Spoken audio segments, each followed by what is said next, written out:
Hello, everybody. Hello, everyone, and welcome to our first podcast together to highlight this beautiful mermaid, Lulu. Cheers to your podcast. What's the name of your podcast again? It's actually Shine with Elena. Shine with Elena. Cheers. Cheers.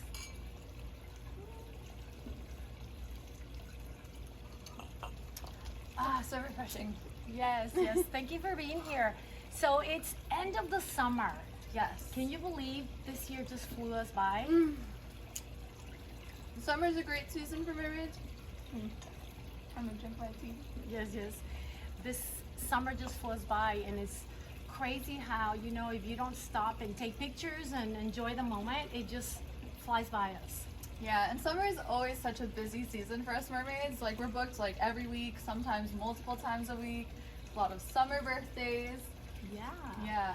Now, I want to hear what inspired you to be a mermaid. What's the story behind Lulu's childhood, and maybe at one moment did you say, I want to be a mermaid? Ah, yes, absolute boredom inspired me to be a mermaid. So I grew up in East Texas, which is very far away from the ocean, and really, really hot in the summer, like stiflingly hot. We don't even get the bay breeze you guys get here in Houston. And I was stuck working as a lifeguard from 6 a.m. till 6 p.m. with like a really long break in the middle, so they couldn't, actually charge me full time. Yeah. And so I would just like be at this one pool gymnasium all summer, and I had to be there at 6 a.m. because there was one military man who came on time every day, and if I was a little bit late, he was very annoyed. Wow. So I was like, all right, summer of discipline. And I was also working at a Chinese restaurant, and I was bored out of my mind. And I said to myself, I'm just staring at the same box of water for basically 12 hours a day, every day. Wow. And then working the weekends. Like, I'm going to go crazy if I don't do something with my time. And so YouTube was new back in the day. And there was a girl on there named Elena Mermaid. So I found her YouTube videos. And I was like, wow, that is such a cool tale. And she made it herself. You know what? I want to make one too. And that's going to be my engineering project for the whole summer. I'm just going to figure out how to make a swimmable mermaid tail, kind of like Hannah Fraser. And at the time, she actually answered my email when I was in high school. So I texted her, or emailed her, and I was like, hi, I really like your videos on YouTube. I was just wondering, how did you make your tail? What type of materials did you use? La la la la. And she actually emailed me back. Wow. So you actually learned from her how to make those first tails. My first tail, yep. That is and so so the designing happened all summer, and I was like really dedicated to the idea, and I really wanted to make it. And then I realized I don't have the money to make it. Because it could turn pretty expensive. Oh, when you materials, get all the materials and all the bling and the little sparkles that go along with being a mermaid. I use a Finnish competitor monofin, which is made for the really deep dives for free divers, and that alone is $300. So we got $25 off with her coupon, but I know when I saw you, wow.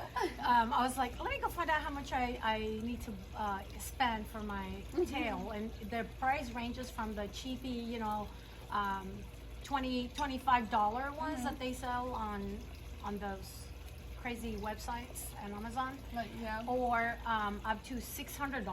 I saw one that was $600.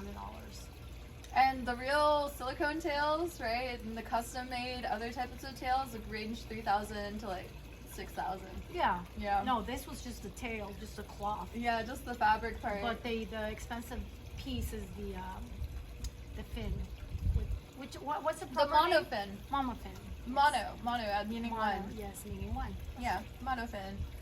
So that was like, I'd done the engineering part. I had designed the tail in my mind and on paper, and with like detailed lists of what materials and stuff, and websites from which I would order said materials, and budget it out. And I was like, man, this is about $1,000 just in materials.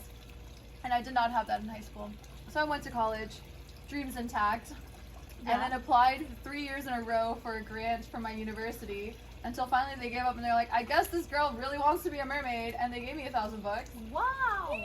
So I was that's how you spent your first, you spent it on your tail. Yeah. When you got that $1,000 grant. Mm-hmm. See, that's why you should never give up on your Never give up on dreams. grants either. The squeaky grants. wheel gets the oil. just continuously squeak at the same people over and over again. They'll start to remember you. And you don't have to be a grant writer. You just have to put your ideas and thoughts on paper and explain the why and how you're going to do it. And you never know. Somebody will. Now we have ChatGPT. And now ChatGPT. So, like, there's really no excuse. Yeah, that's true. Yeah, so I was really fortunate. And one of my professors in the music department actually was like, you know what? I'm going to write your recommendation letter this year. That was the year I got it. And she was like, the fact that you made your mermaid tail based off of the rainbow salmon, because it's freshwater and saltwater, just shows me how much you've thought about this and like how in-depth this character is. And I was like, thank you. You really appreciated that. Yeah. Knowledge is power, though. Knowledge is power. And I always tell the students, you know, make sure, and the adults, whatever you're going to, whatever dream you have, Google the information, the pricing, the other people who have been doing it, and you never know, you know, your idea might be the next cool invention. I think the beautiful thing too, because it was like several years in between the idea and me figuring out what I needed versus like the 3 years of applying for something and actually getting it. And then the year of like having the materials but now trying to figure out how to make it in the flesh. Like there's a long process here, and it just shows that if you have a real deep-seated passion, like those little persistence pay off. And it might not happen as soon as you want. It might not happen in the way you think it's going to happen. But if you just keep up that energy, the idea will formulate. I love it. I love it.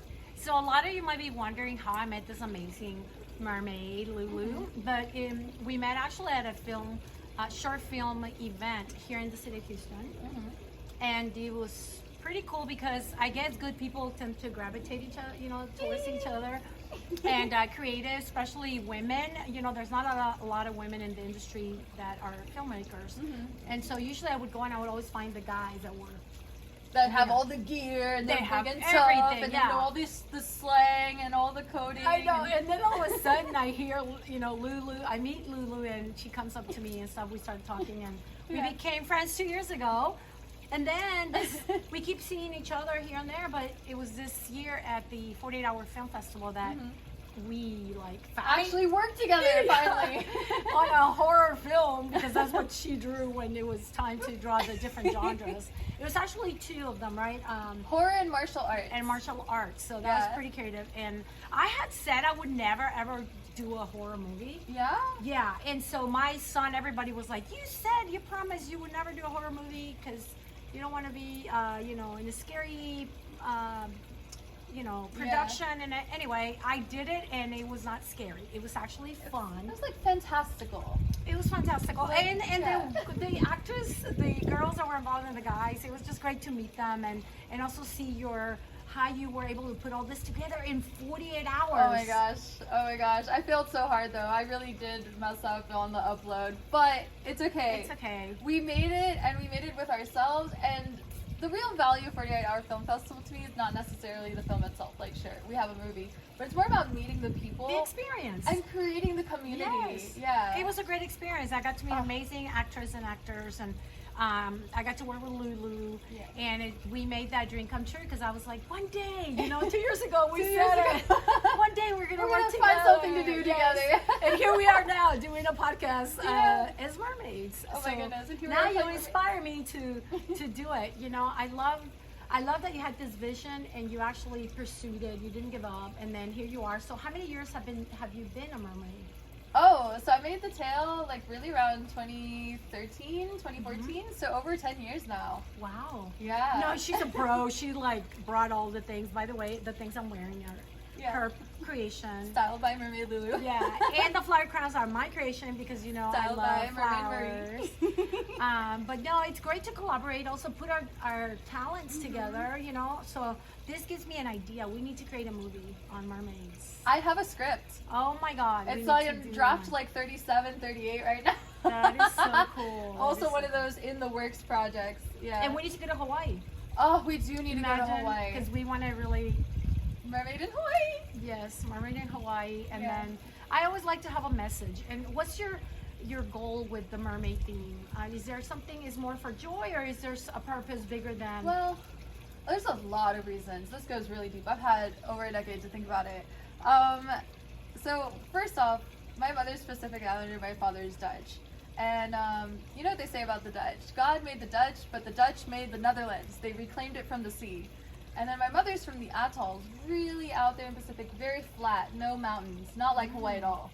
Very just sand, flats, a little bit of trees, 3 meters above sea level. So I feel like ancestrally on both sides, we've always been like ocean-y people. You know, very horizon, very flat, open skies, open horizons, very close to the water, to the point where the water can come and like subsume you a bit. And when I was in high school and I was thinking about this mermaid project, I was also thinking very heavily about climate change. Because growing up in East Texas, people just didn't believe it was real. Yeah. And then looking on, you know, Facebook, listening to my mom's relatives talk, like the sea was rising. And if that happens in the Netherlands, they're a very wealthy country. They can just build their walls, you know, big walls, drag some dirt in from other places, that type of thing. But on the islands, when the sea level's rising, there's nowhere else to go. Not on the atolls. So that gave me like a very immediate like environmental stint that I was like, man, I really care about the environment now and like really the impact it's having on people and animals and like the whole world. And I was really struggling with how to communicate with the people in East Texas around me about how it's not a political issue. It just is a real science, and then science is not political. And then no, like it's okay to care about the environment and not burn as much oil and be more conservative and good stewards of our planet. And then Inconvenient Truth came out with Al Gore. Oh. And nobody there believed it either. It's like, well, another politician lying to us. And I was like, man, this can't be the movie. The movie is not facts. The movie is feelings, right? And what makes you feel about the ocean? Mermaids. Mermaids make you feel something about the ocean. Like, do you have any mermaid lore in your culture or your background? Well, I think every country has a vision or has a mermaid legend. You know, I think you and I were kind of speaking about that this morning before the podcast. How every country does have some kind of connection with a mermaid, and the U.S. is immediately associated with the girl with the red hair, Ariel, Disney, party. Yeah, and but there's other countries that the mermaid represents life and under the sea, and so it represents, you know, makes us more aware that we need to take care of the ocean. So that I think for Mexico, you know, the legends of some of the mermaids it's about that. It's about taking care of the sea. Wow. Yeah. I would really love to dive into that. In Kiribati, where my mom's from, that little Pacific island nation, the mermaid's really helpful. She, like, if you're a little girl and you want your hair to grow really long, you go to like that foamy part of the surf in like where the ocean comes in. They say the vitamin. Yeah, it's just like the foamy part, and you put your hair in it and you're like, mermaid, can you make my hair grow long? And then the mermaid helps your hair grow long. And so that's like a really sweet little, like, you know, little girl rite of passage, like beauty and maintenance and care, and this idea of like women and water combination, which I think is cool. Oh, it's beautiful. Yeah. It's not just cool, it's beautiful. And then the Dutch, of course, they had like the very famous like Denmark mermaid out there. What was that name? Hans Christian Andersen. Oh yeah. Yeah, very tragic though, that version. Not Disney at all. No. The girl realized how risky an investment men on land are. Which, yes, that's a fact. But no, I mean, tradition is so cool. But you know what? The legends and the myths help us dream and hope for a better future. And I think, you know, sitting here having coconut water, because we want to be more health conscious and eat more fruit, take care of our body, our minds, and grow our hair long. And grow our hair long like a mermaid, you know. So I think that's what attracted me as a little girl, you know, just kind of like, I want to look like the mermaid. She looks so healthy and beautiful, and the flowers. Yeah. Of course, my reason for flowers is a different one. It's growing up in a farm, in a ranch. But at the end of the day, I mean, you can also put the You can farm in the ocean too. There's something called aquaculture. Tell us about So cool. You can grow seaweed. You can grow sea moss. That's actually become very popular. Sorry, I'm like kind of a nerd around environmental stories. Tell us. Like in the Caribbean, they were having this issue with the sea algae that would like come on the beaches, and it would get really stinky and smelly and just be like big clumps of algae everywhere. And the hotels hated it because it drove down tourism. But they innovated, and they realized they could harvest the seaweed, and they could make fuels out of it, right? You can just make any biomaterial into like a hydrogen fuel these days. They also made fabrics out of it. So you could like you know how they make hemp or cotton, and you can just like take the fibers out of the plant. So you can do that with this type of seaweed too. And does it look plasticky, more plasticky, or is it? It's like a big fluffy sponge, kind of like, and it feels kind of plasticky, but it's like a globs of it. Yeah. Okay. So, but that's just one type of seaweed. There's so many types of seaweed. You can do seaweed for food. That's very popular. There's like, you could do pearl culture, where you're like harvesting pearls in the ocean and making the big clam farms. And you can look like Lulu. And you get all these pearls. Although I'm saving up for some Tahitian ones. Let me know.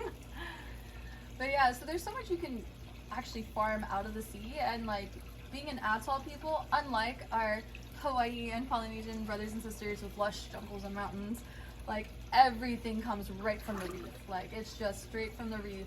Anything on land is just like a couple of staple trees, coconuts, breadfruit, pandanas, pigs, maybe a chicken if you're lucky, and then everything else is seafood. So it was delicious. So interesting. There's so much to learn from the ocean, and from mermaids, just from the legends and the stories, you know, that we hear. But are they real?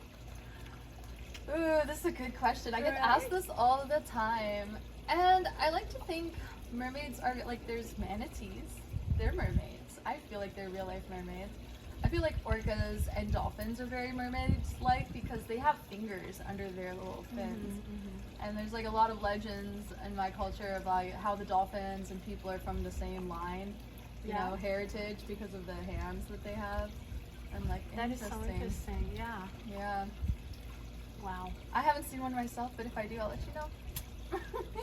Yeah, I thought I saw one when I was little. Really? Yeah, I was in Acapulco in Mexico, and the Gulf of Mexico, and I remember my aunt, she was like, the one who I grew up with, she always was like, hey, do you see that? Do you see that? And she would make me dream of things. And so she always waited to see what I saw. She never said what it was. And one day we were in Acapulco, and she said, did you see that? Did you see that? And my cousin said, yeah, I saw the dolphin. It was a dolphin. And I said, no, that was a mermaid. And everybody on the boat was like, what?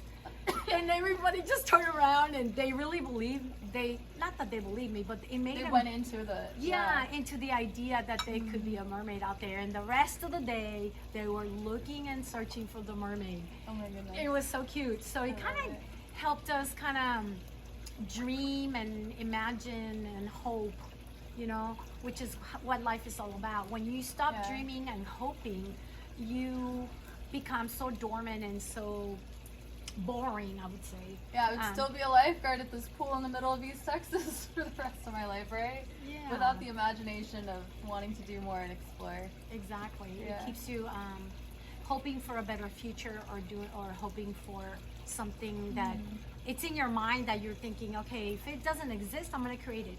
Yes. Which it brings me back to, you know, that's what I ended up thinking as I grew older. I thought somebody must have had the like an imagination of, okay, this fish could have been a woman, kind of thing, you know, because sometimes they look so gorgeous, the scales and the shiny almost bodysuit that they have. You know, these fish that look so magical and so beautiful.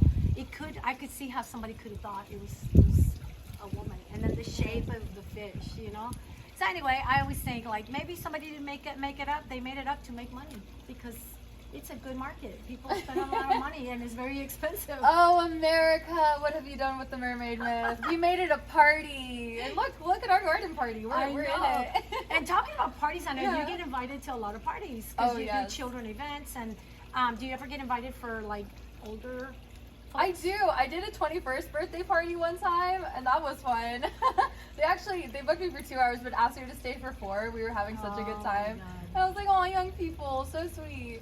And I only wish I brought my socks on that one, because if you keep your monofin on for way too long in the water, you start getting the blister. Oh, the blister. Yeah. Oh, what a sacrifice. Actually, I have 3 friends who are mermaids, and one of them, she was working and she took it off. She was in the water for 2 hours entertaining the kids, and she took it off, and the blister looked like she had been walking for 10 miles or something. So bad. You need I to was wear like, socks wow. for anything longer than an hour. Yeah, she said she forgot her protection, and she's been doing it forever, but she forgot the socks or whatever she wears. And I remember she had this big blisters all around her. Oof, oof, they're so painful. But I did have a couple of really good mermaid stories. Tell us. From the birthday parties I do. Because I do, like Houston Mermaids does a lot of kids parties. We do a lot of corporate. It's fun. Corporate ones, sometimes I just, just pretty somewhere and I don't talk to anybody. But kid parties, very inventive. Those guys have imaginations for days. They also have questions. They also have skepticism. They'll poke at you and pinch you and see if you're real. Right? And I'll be like, well, are you guys real? Because I heard there's very realistic AI on land. And that gets them every time. They're like, I'm not AI. I'm a real person. I'm like, okay, cool, captcha. I like that you turned it around. Yeah. But one time, I was at this little girl's birthday party, and she was like 7, I think. And I was like, okay, you can make a wish. She blew out her candles, and then I left. And it turns out she wished for me to come back next year. And I did. Oh, and so I came back for the the next year for her birthday, and it was like, full that's circle. So cool. And then another party, because I'm Mermaid Lulu, and there were 5 Lulus at that party. No. Yes, like 3 of the little girls were nicknamed Lulu, and 2 of the moms were kind of nicknamed Lou or Lulu. So I was like, it's like Lulu party, Lulu. Yeah. That's cute. I thought that was hilarious. All the Lulus in the party. Yep. That's how you know it pays to be Delulu. It is the Salulu. Yeah, so I don't know what kind of dream or imagination you have, but I want to invite everybody out there, including the men, because there are men who can dress up. And I was talking to a friend of mine yesterday when I told him we were doing the podcast here together. He's like, but what would I wear? I'm like, did you see Aquaman?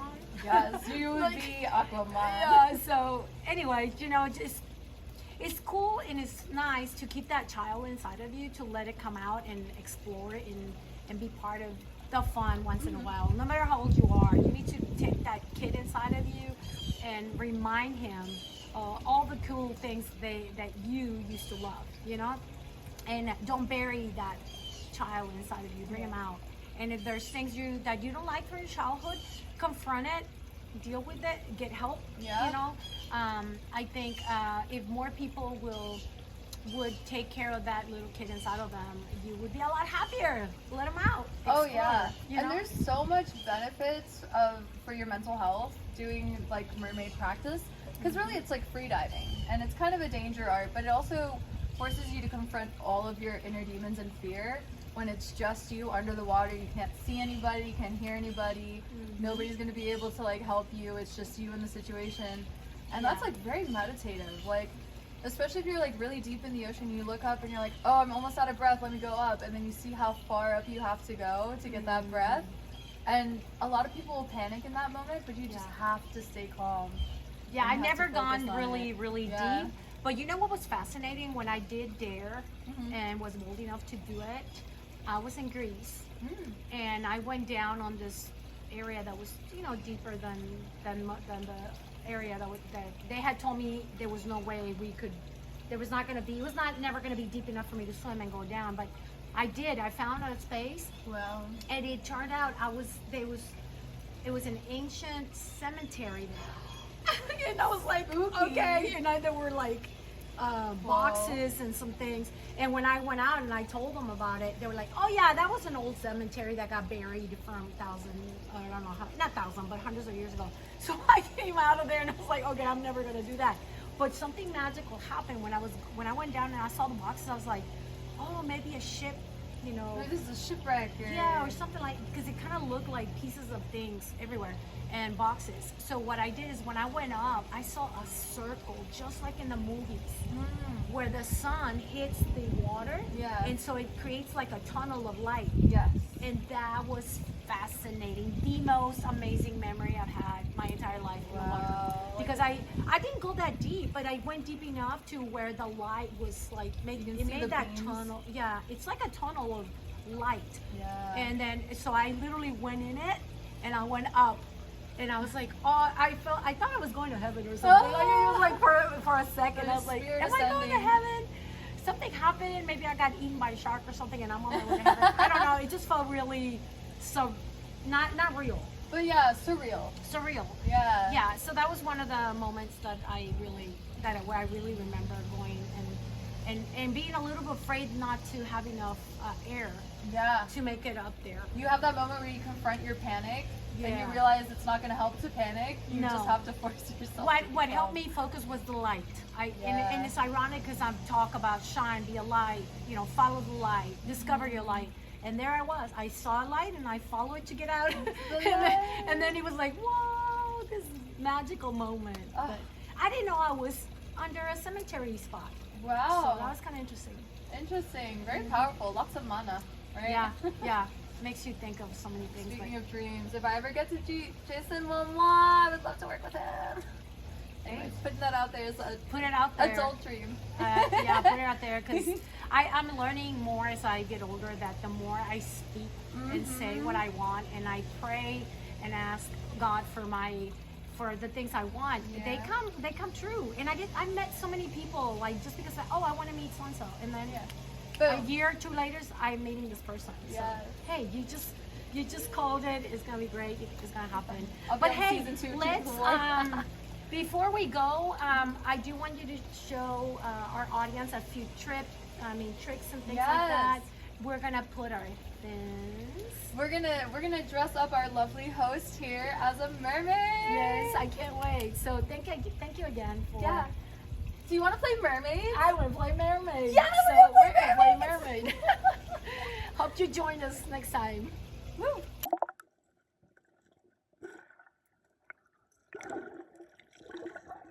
Hello again.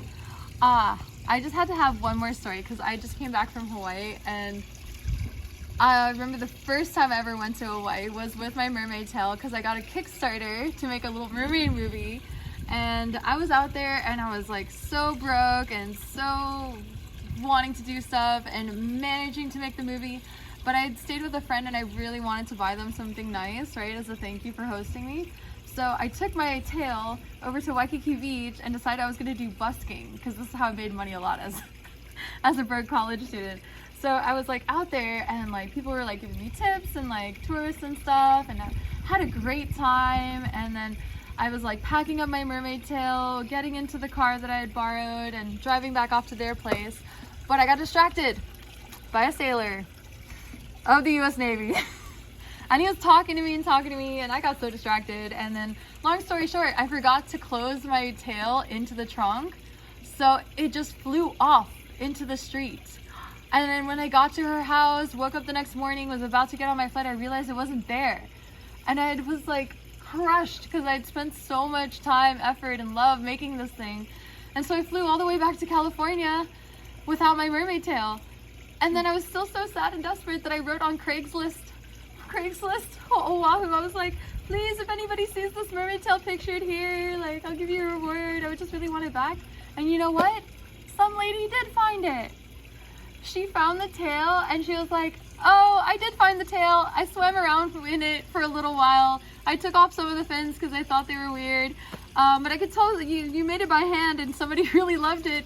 So when I saw your Craigslist ad, I was like, oh yeah, here, I'll send your tail back for you. And don't worry about a reward, and I'll pay for the shipping. And I was like, oh, that was like truly the spirit of Hawaii Aloha. And I was like, thank you, mahalo, from the bottom of my heart. So also goes to show you like what's truly yours is never lost. It will find its way back to you.